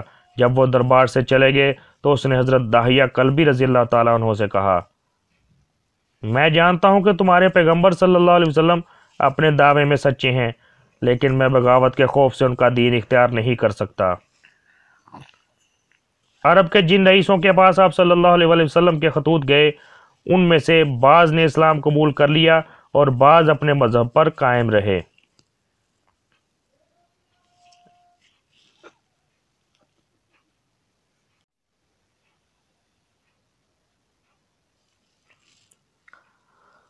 بسم اللہ الرحمن الرحیم، اللہم صلی علی محمد وعلی آل محمد وبارک وسلم۔ غزوہ خیبر۔ سامعین، یہودیوں کا سب سے بڑا مرکز خیبر تھا۔ وہاں ان کے بڑے بڑے قلعے تھے اور ان میں ہزاروں آدمی رہتے تھے۔ وہ اسلام کے شدید دشمن تھے اور عرب کے ایک بڑے قبیلے بنو غطفان کو ساتھ ملا کر مدینہ منورہ پر حملہ کرنے کی تیاری کر رہے تھے۔ حضور آقا کریم صلی اللہ علیہ وسلم کو اطلاع ملی تو آپ صلی اللہ علیہ وآلہ وسلم 1600 مسلمانوں کو ساتھ لے کر ان کے استحصال کے لیے روانہ ہوئے۔ مسلمانوں نے خیبر پہنچتے ہی یہودیوں کے قلعوں کا محاصرہ کر لیا۔ دوسرے سارے قلعے تو ایک ایک کر کے فتح ہو گئے، لیکن ایک قلعہ کموز فتح نہ ہو سکا۔ آپ صلی اللہ علیہ وسلم کے کئی پیارے ساتھیوں نے باری باری اس قلعے پر حملہ کیا مگر فتح نہ کر سکے۔ ایک روز شام کے وقت آپ صلی اللہ علیہ وآلہ وسلم نے فرمایا، میں کل اس شخص کو علم دوں گا جس سے اللہ اور رسول محبت کرتے ہیں اور جس کے ذریعے یہ قلعہ فتح ہوگا۔ دوسرے روز صبح کے وقت آپ صلی اللہ علیہ وسلم نے اپنے چچا زاد بھائی حضرت علی علیہ السلام کو علم دے کر قلعے پر حملہ کرنے کا حکم دیا۔ وہ قلعے کی طرف بڑھے تو ایک نامور بہادر مرہب جوشیلے شیر پڑتا ہوا سامنے آیا۔ انہوں نے اسے قتل کر دیا اور قلعے کا دروازہ توڑ کر اندر داخل ہو گئے۔ یہودیوں نے ہتھیار ڈال دیے اور مسلمانوں کے قیدی بن گئے۔ مسلمانوں کو یہودیوں پر بہت غصہ تھا، لیکن آپ صلی اللہ علیہ وآلہ وسلم نے انہیں چند شرائط پر معاف کر دیا اور واپس مدینہ منورہ تشریف لے آئے۔ یہ غزوہ ہجرت کے 7ویں سال محرم الحرام کے مہینے میں پیش آیا۔ سریہ موطا۔ حضور آقا کریم صلی اللہ علیہ وسلم نے بادشاہوں اور رئیسوں کو خطوط لکھے تو ایک خط اپنے ایک پیارے ساتھی حضرت حارث بن عمیر ازدی رضی اللہ تعالیٰ عنہ کے ذریعے بصرہ کے حاکم کو بھی بھیجا۔ وہ خط پہنچا کر واپس آ رہے تھے کہ راستے میں بلقا کے حاکم شرجیل نے انہیں شہید کر دیا۔ آپ صلی اللہ علیہ وآلہ وسلم کو بہت دکھ ہوا۔ چنانچہ ہجرت کے 8ویں سال جمادی الاولیٰ کے مہینے میں آپ صلی اللہ علیہ وآلہ وسلم نے اپنے ایک غلام حضرت زید بن حارثہ رضی اللہ تعالیٰ عنہ کی قیادت میں 3000 مسلمان ان کا بدلہ لینے کے لیے بھیجے۔ شرجیل کو پتہ چلا تو وہ 1,00,000 آدمیوں کو ساتھ لے کر مقابلے کے لیے نکلا۔ مؤطا کے مقام پر دونوں لشکروں کا آمنا سامنا ہوا۔ مسلمان بڑی بہادری سے لڑے اور بہت سے کافر قتل کر دیا، لیکن وہ مسلمانوں سے 33 گنا تھے، اس لیے ان پر کوئی اثر نہ پڑا۔ حضرت زید بن حارثہ رضی اللہ تعالیٰ عنہ لڑتے لڑتے شہید ہو گئے تو آپ صلی اللہ علیہ وسلم کے چچا زاد بھائی حضرت جعفر بن ابی طالب رضی اللہ تعالیٰ عنہ نے قیادت سنبھال لی۔ وہ بھی شہید ہو گئے تو آپ صلی اللہ علیہ وآلہ وسلم کے ایک پیارے ساتھی حضرت عبداللہ بن رواحہ رضی اللہ تعالیٰ عنہ نے قیادت سنبھال لی اور وہ بھی شہید ہو گئے تو آپ صلی اللہ علیہ وآلہ وسلم کے ایک اور پیارے ساتھی حضرت خالد بن ولید نے قیادت سنبھال لی اور اس جوش سے لڑے کہ کافروں کو پیچھے دھکیل دیا اور مسلمانوں کو بچا لائے۔ فتح مکہ۔ صلح حدیبیہ کی ایک شرط یہ تھی، جو قبیلے قریش کے دوست بننا چاہیں وہ قریش کے دوست بن جائیں، اور جو قبیلے مسلمانوں کے دوست بننا چاہیں وہ مسلمانوں کے دوست بن جائیں۔ اور جس طرح قریش اور مسلمان 10 سال تک ایک دوسرے سے نہیں لڑیں گے، اسی طرح ان کے دوست قبیلے بھی ایک دوسرے سے نہیں لڑیں گے۔ اس معاہدے کے مطابق عرب کا ایک قبیلہ بنو خزاعہ مسلمانوں کا دوست بن گیا اور دوسرا قبیلہ بنو بکر قریش کا دوست بن گیا۔ ان دونوں قبیلوں کے ایک عرصے سے دشمنی چلی آ رہی تھی، 1.5-2 سال تک وہ امن و سکون سے رہے۔ پھر ایک روز بنو بکر نے بنو خزاعہ پر حملہ کر دیا اور ان کے بہت سے آدمی قتل کر دیے۔ قریش نے بھی بنو بکر کا ساتھ دیا۔ بنو خزاعہ کے چند آدمی مدینہ منورہ آئے اور حضور آقا کریم صلی اللہ علیہ وآلہ وسلم کو بنو بکر اور قریش کے ظلم کی داستان سنائی۔ آپ صلی اللہ علیہ وآلہ وسلم کو بہت دکھ ہوا اور آپ صلی اللہ علیہ وسلم نے قریش کے پاس پیغام بھیجا کہ یا تو بنو خزاعہ کے مقتولین کی دیت ادا کرو یا بنو بکر کا ساتھ چھوڑ دو، اور اگر یہ دونوں شرطیں قبول نہیں ہیں تو صلح حدیبیہ کے خاتمے کا اعلان کر دو۔ انہوں نے بڑے غرور سے صلح حدیبیہ کے خاتمے کا اعلان کر دیا، لیکن بعد میں وہ بہت پچھتائے اور ابو سفیان کو صلح کی تجدید کے لیے آپ صلی اللہ علیہ وسلم کے پاس مدینہ منورہ بھیجا، مگر آپ صلی اللہ علیہ وآلہ وسلم آمادہ نہ ہوئے اور مسلمانوں کو جنگ کی تیاری کا حکم دے دیا۔ چنانچہ ہجرت کے 8ویں سال رمضان الکریم کے مہینے میں آپ صلی اللہ علیہ وسلم 10,000 مسلمانوں کو ساتھ لے کر مدینہ منورہ سے روانہ ہوئے اور مر الزہران کے مقام پر پڑاؤ ڈالا۔ قریش کو پتہ چلا تو انہوں نے ابو سفیان کو صورتحال کا جائزہ لینے کے لیے بھیجا۔ اتفاق سے اسی راستے میں آپ صلی اللہ علیہ وآلہ وسلم کے چچا حضرت عباس مل گئے۔ انہوں نے اسے بتایا کہ مسلمان آ گئے ہیں، لہٰذا اب قریش کی خیر نہیں۔ وہ گھبرا گیا اور ان سے پوچھا کہ اب کیا کریں۔ انہوں نے کہا کہ تم میرے ساتھ آؤ۔ وہ ان کے ساتھ چل پڑا۔ راستے میں آپ صلی اللہ علیہ وسلم کے ایک پیارے ساتھی حضرت عمر نے اسے دیکھ لیا اور تلوار نکال کر اس پر جھپٹے، لیکن حضرت عباس نے اسے بچا لیا اور لے جا کر آپ صلی اللہ علیہ وسلم کی بارگاہ میں پیش کر دیا۔ اس نے مسلمانوں کو بہت ستایا تھا، لیکن جب اس نے آپ صلی اللہ علیہ وسلم کے سامنے اپنی خطاؤں پر ندامت کا اظہار کیا تو اسے معاف کر دیا۔ دوسرے روز آپ صلی اللہ علیہ وسلم بڑی شان و شوکت سے مکہ مکرمہ میں داخل ہوئے۔ قریش کو مقابلہ کرنے کی ہمت نہ ہوئی، البتہ ان کے کچھ جوشیلے جوانوں نے مسلمانوں کے ایک دستے کو روکا اور وہ مسلمانوں کو شہید کر دیا اور 2 مسلمانوں کو شہید کر دیا۔ لیکن جب مسلمان تلواریں نکال کر ان پر جھپٹے تو وہ 13 لاشیں چھوڑ کر بھاگ گئے۔ آپ صلی اللہ علیہ وسلم نے خانہ کعبہ کا طواف کیا اور قریش کو بلا بھیجا۔ وہ حاضر ہوئے تو آپ صلی اللہ علیہ وسلم نے فرمایا، کیا تم جانتے ہو کہ میں تمہارے ساتھ کیا سلوک کرنے والا ہوں؟ انہوں نے کہا، آپ صلی اللہ علیہ وسلم ہمارے کریم بھائی کے بیٹے اور کریم بھائی ہیں، ہمیں آپ صلی اللہ علیہ وسلم سے خیر اور بھلائی کی توقع ہے۔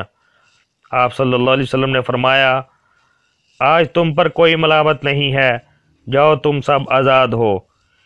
یہ وہی لوگ تھے جو سال ہر سال تک آپ صلی اللہ علیہ وسلم کو ستاتے رہے تھے، اور کوئی ظلم ایسا نہ تھا جو انہوں نے مسلمانوں پر نہ کیا ہو، یہاں تک کہ انہیں گھر بار اور شہر چھوڑنے پر مجبور کر دیا۔ لیکن آپ صلی اللہ علیہ وسلم تمام کائنات کے لیے رحمت بنا کر تشریف لائے تھے، لہٰذا آپ صلی اللہ علیہ وسلم نے ان خون کے پیاسوں کو بھی معاف کر دیا۔ اس کا اثر یہ ہوا چند ایک کے سوا سب مسلمان ہو گئے۔ غزوہ حنین۔ مسلمانوں نے مکہ مکرمہ فتح کیا تو طائف کے 2 جنگجو قبیلے بنو حوازن اور بنو ثقیف بھڑک اٹھے۔ انہوں نے ایک بہت بڑا لشکر تیار کر کے مسلمانوں پر حملہ کرنے کا ارادہ کیا۔ حضور آقا کریم صلی اللہ علیہ وآلہ وسلم ابھی مکہ مکرمہ ہی میں تھے۔ آپ صلی اللہ علیہ وسلم کو اطلاع ملی تو آپ صلی اللہ علیہ وآلہ وسلم 12,000 مسلمانوں کو ساتھ لے کر ان کے مقابلے کے لیے روانہ ہوئے۔ جب مسلمان حنین کے مقام پر پہنچے تو گھاٹیوں میں چھپے ہوئے کافروں نے ان پر تیر برسانے شروع کر دیے۔ اس اچانک حملے سے وہ گھبرا گئے اور ادھر ادھر بھاگنے لگے، مگر آپ صلی اللہ علیہ وسلم اپنے چچا زاد بھائی حضرت علی اور چند دوسرے بہادر مسلمانوں کے ساتھ عزم و استقلال سے کھڑے رہے اور یہ رجز پڑھتے رہے، میں نبی ہوں، یہ جھوٹ نہیں ہے، میں عبد المطلب کا فرزند ہوں۔ آپ صلی اللہ علیہ وسلم کی اس بے مثال جرأت و شہامت سے مسلمانوں کے اکھڑے ہوئے قدم جم گئے اور وہ اس جوش سے لڑے کہ کافروں کو کچل کر رکھ دیا۔ کچھ کافر بھاگ کر طائف کے قلعے میں چلے گئے۔ آپ صلی اللہ علیہ وسلم نے اس کا محاصرہ کر لیا، لیکن 20 روز کے بعد یہ محاصرہ ختم کر دیا اور واپس مدینہ منورہ تشریف لے آئے۔ یہ غزوہ ہجرت کے 8ویں سال شوال المکرم کے مہینے میں پیش آیا۔ غزوہ تبوک۔ ہجرت کے 9ویں سال رجب المرجب کے مہینے میں شام کے کچھ سوداگر مدینہ منورہ آئے اور مسلمانوں کو بتایا کہ روم کا بادشاہ ایک بہت بڑے لشکر کے ساتھ عرب پر حملہ کرنے والا ہے۔ حضور آقا کریم صلی اللہ علیہ وآلہ وسلم نے یہ سنا تو آپ صلی اللہ علیہ وسلم نے آگے بڑھ کر دشمن کا مقابلہ کرنے کا فیصلہ کیا۔ چنانچہ آپ صلی اللہ علیہ وآلہ وسلم 30,000 مسلمانوں کو ساتھ لے کر مدینہ منورہ سے روانہ ہوئے اور تبوک پہنچ کر پڑاؤ ڈالا۔ وہاں آپ صلی اللہ علیہ وسلم کے مقابلے پر دشمن کا کوئی لشکر تو نہ آیا، البتہ آس پاس کے بعض عیسائی حاکم آپ صلی اللہ علیہ وسلم کی خدمت میں حاضر ہوئے اور خراج دینے کا عہد کر کے اطاعت قبول کر لی۔ آپ صلی اللہ علیہ وسلم چند روز وہاں ٹھہرے اور پھر واپس مدینہ منورہ تشریف لے آئے۔ اسلامی سلطنت کی بنیاد۔ مسلمانوں کی مسلسل فتوحات سے سارے عرب پر اسلام کا رعب چھا گیا اور تمام قبیلوں نے اسلام کی طاقت کے سامنے سر جھکا دیے۔ ہجرت کے 9ویں سال انہوں نے اتنی کثرت سے اپنے نمائندے اور قاصد حضور آقا کریم صلی اللہ علیہ وسلم کی خدمت میں مدینہ منورہ بھیجے کہ اس سال کا نام ہی عام الوفود کا سال پڑ گیا۔ یہ نمائندے اور قاصد اپنے قبیلوں کی طرف سے اسلام قبول کرنے اور اطاعت کا اظہار کرنے کے لیے حاضر ہوئے۔ یہودی، عیسائی اور چند دوسرے بدقسمت لوگ جو اسلام کی دولت حاصل نہ کر سکے تھے، اب ان کے لیے بھی آپ صلی اللہ علیہ وسلم کی اطاعت کرنے کے سوا کوئی چارہ نہ رہا۔ اس طرح سارے عرب پر آپ صلی اللہ علیہ وسلم کی حکومت قائم ہو گئی۔ آپ صلی اللہ علیہ وآلہ وسلم نے ہر علاقے میں اپنے حاکم مقرر کر کے اسلام کے احکام جاری کر دیے اور ہر قسم کی برائیوں کا خاتمہ کر دیا۔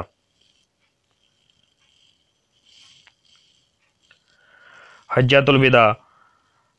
ہجرت کے 10ویں سال ذی القعدہ کے مہینے میں حضور آقا کریم صلی اللہ علیہ وآلہ وسلم نے حج کرنے کا ارادہ فرمایا۔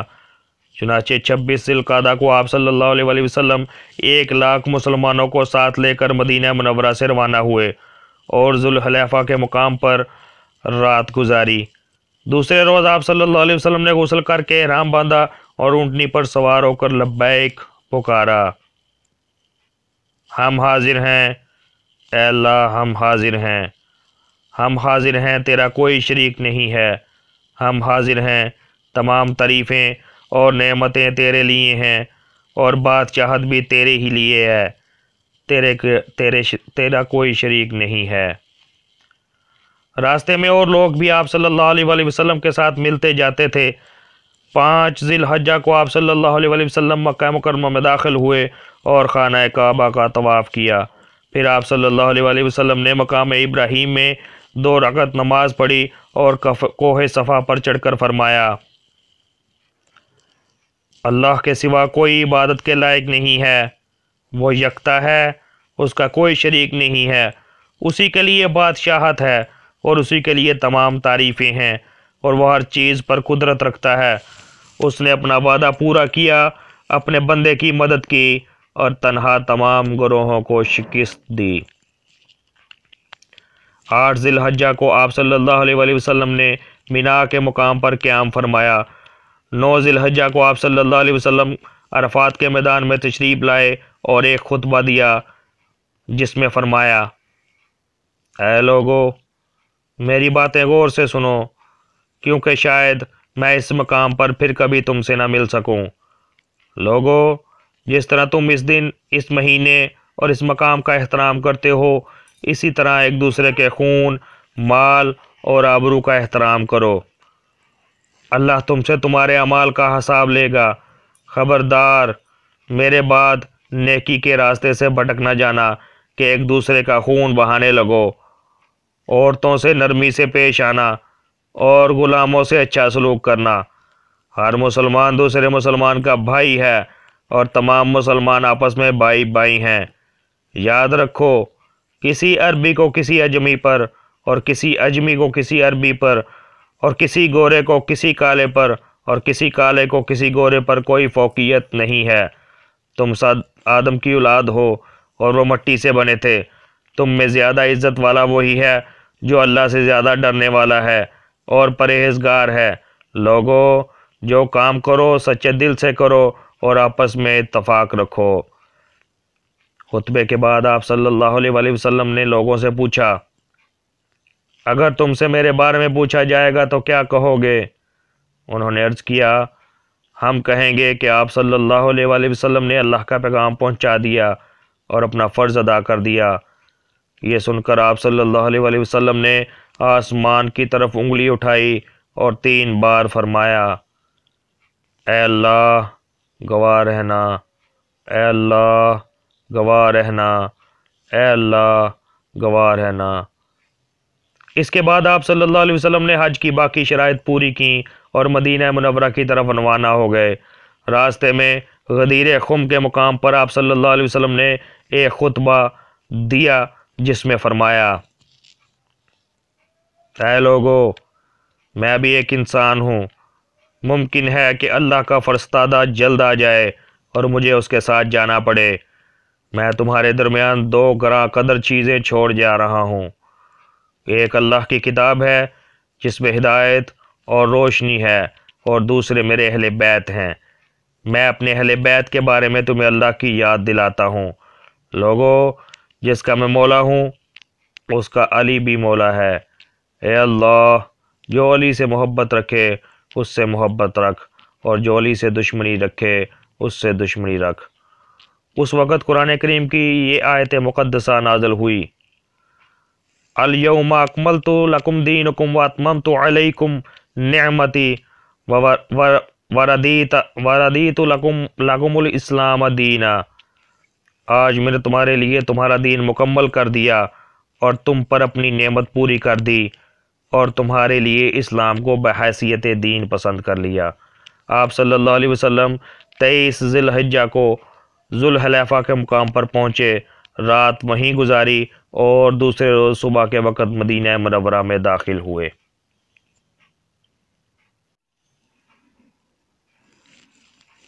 بسم اللہ الرحمن الرحیم۔ اللہم صلی علی محمد وعلی آل محمد وبارک وسلم۔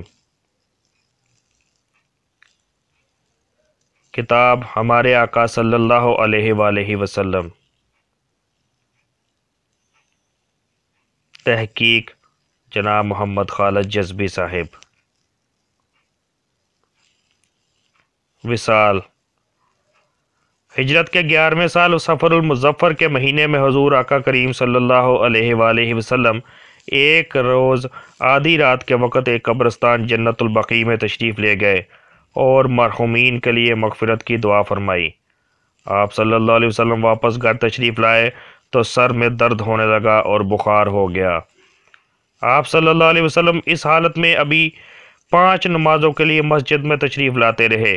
ایک روز نماز کے بعد آپ صلی اللہ علیہ وآلہ وسلم نے ایک خطبہ دیا جس میں فرمایا، اے لوگو، اللہ نے اپنے ایک بندے کو اختیار دیا ہے کہ وہ چاہے تو دنیا کی نعمتوں کو قبول کر لے اور چاہے تو اللہ کے پاس جا کر ملنے والی نعمتوں کو قبول کر لے۔ اس بندے نے اللہ کے پاس جا کر ملنے والی نعمتیں قبول کی ہیں۔ دیکھو، میرا نام لے کر کسی چیز کو حلال اور حرام نہ کہنا۔ میں نے وہی چیز حلال کی ہے جو اللہ نے حلال کی ہے، اور وہی چیز حرام کی ہے جو اللہ نے حرام کی ہے۔ میرے بعد دوسرے لوگ بڑھتے جائیں گے لیکن انصار کم ہوتے جائیں گے۔ اے مہاجرین، ان سے اچھا سلوک کرنا، میرے خاندان کی عزت کا خیال بھی رکھنا۔ اس کے بعد آپ صلی اللہ علیہ وسلم واپس گھر تشریف لے آئے۔ بیماری میں کمی بیشی ہوتی رہی۔ ایک روز صبح کے وقت آپ صلی اللہ علیہ وسلم کی طبیعت کچھ بہتر تھی۔ آپ صلی اللہ علیہ وسلم نے گھر کا پردہ اٹھا کر مسجد کی طرف دیکھا تو مسلمان فجر کی نماز پڑھ رہے تھے۔ آپ صلی اللہ علیہ وسلم بہت خوش ہوئے اور پردہ گرا دیا۔ جیسے جیسے دن چڑھتا گیا، آپ صلی اللہ علیہ وسلم پر غشی طاری ہوتی گئی۔ آپ صلی اللہ علیہ وسلم کے چچا زاد بھائی حضرت علی علیہ السلام آپ صلی اللہ علیہ وسلم کی یہ نصیحت دے کر بے قرار ہو گئے۔ آپ صلی اللہ علیہ وسلم نے انہیں تسلی دی اور کچھ ضروری وصیتیں فرمائیں۔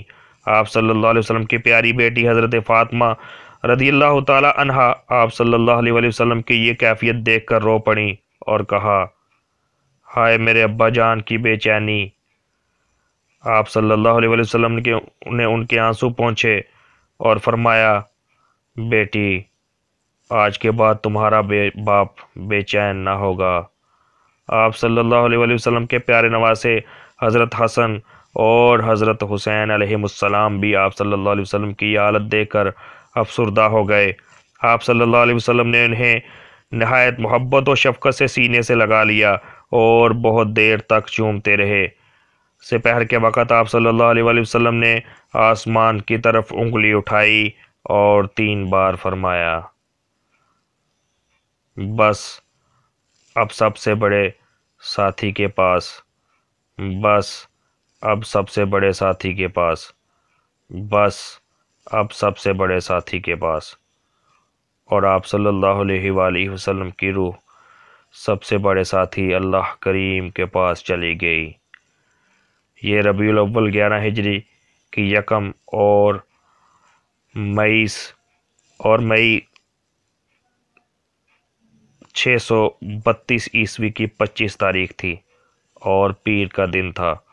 اس وقت آپ صلی اللہ علیہ وآلہ وسلم کی عمر مبارک 63 سال تھی۔ آپ صلی اللہ علیہ وسلم کے وصال کی خبر سن کر مسلمانوں پر کوہ غم ٹوٹ پڑا۔ ہر گھر سے رونے کی آوازیں بلند ہونے لگیں اور آفاق و اطراف تاریک ہو گئے۔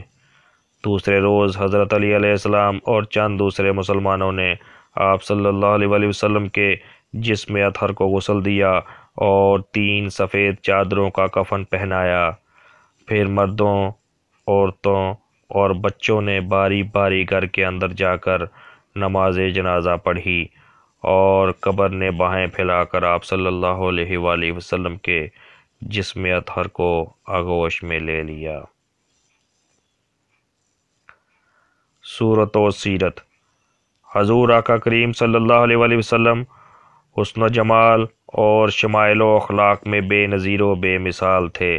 آپ صلی اللہ علیہ وسلم کا قد نہ زیادہ لمبا تھا اور نہ چھوٹا، بلکہ نہایت موزوں تھا۔ چہرہ نہ بالکل گول تھا اور نہ لمبا، بلکہ نہایت متناسب تھا۔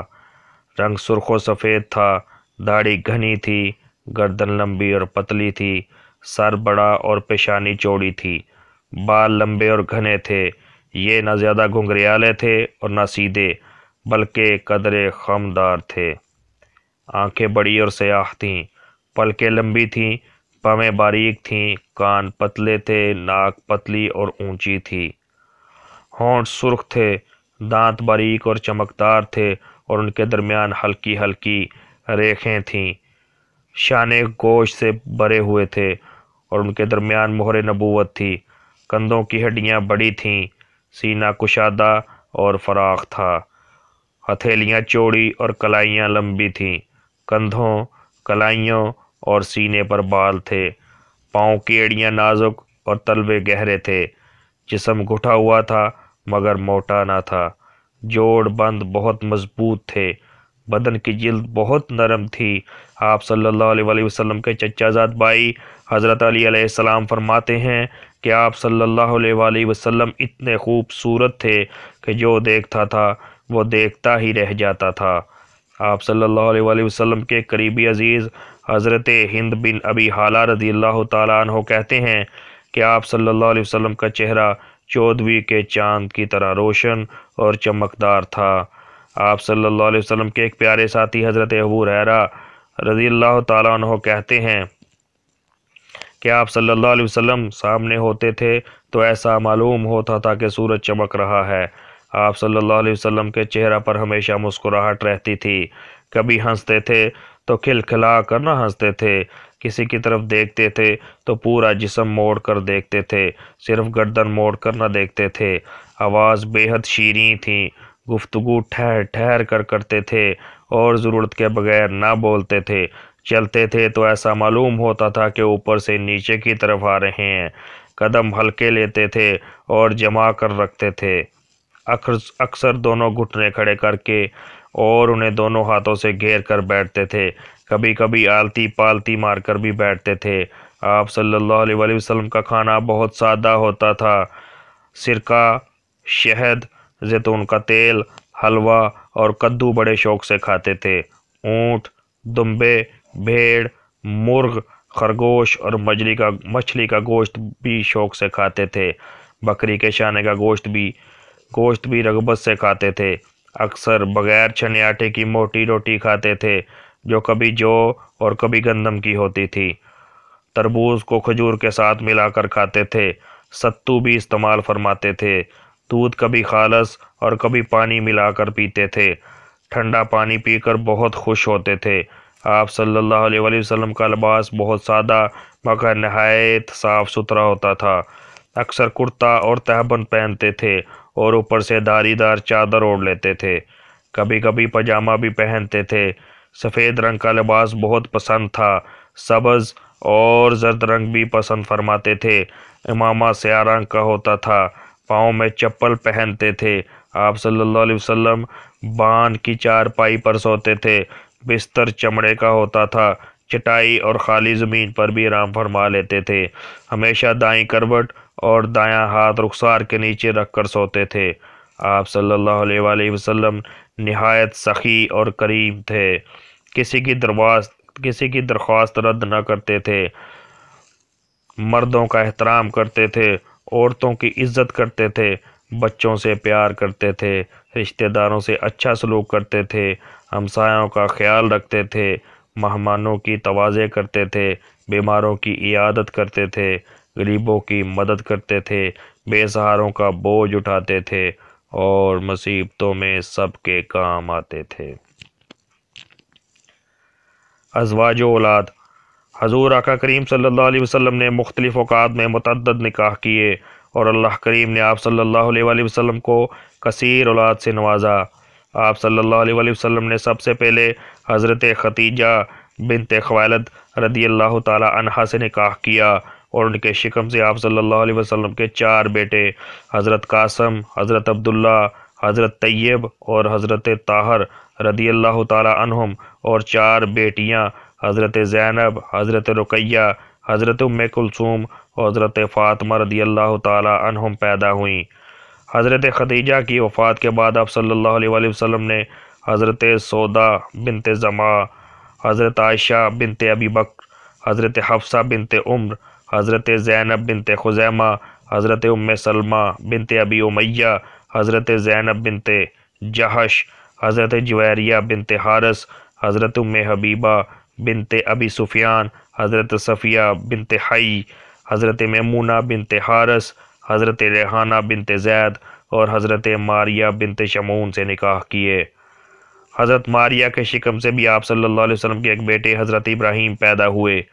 آپ صلی اللہ علیہ وسلم کے 5 بیٹے بچپن ہی میں فوت ہو گئے، البتہ 4 بیٹیاں پروان چڑھیں۔ حضرت زینب کا نکاح حضرت ابو العاص سے ہوا، ان کے ہاں ایک بیٹے حضرت علی اور ایک بیٹی حضرت امامہ پیدا ہوئیں۔ حضرت رقیہ اور حضرت ام کلثوم یکے بعد دیگرے حضرت عثمان کے نکاح میں آئیں۔ حضرت رقیہ کے ہاں ایک بیٹے حضرت عبداللہ پیدا ہوئے، جبکہ حضرت ام کلثوم کے ہاں کوئی اولاد نہیں ہوئی۔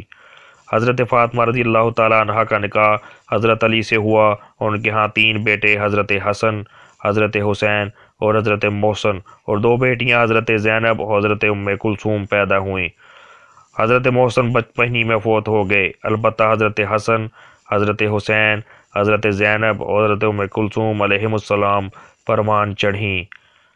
حضرت حسنین کریمین علیہم السلام کی اولاد میں اللہ نے بڑی برکت عطا فرمائی، اور ان سے اسلام اور مسلمانوں کو بہت فائدہ پہنچا۔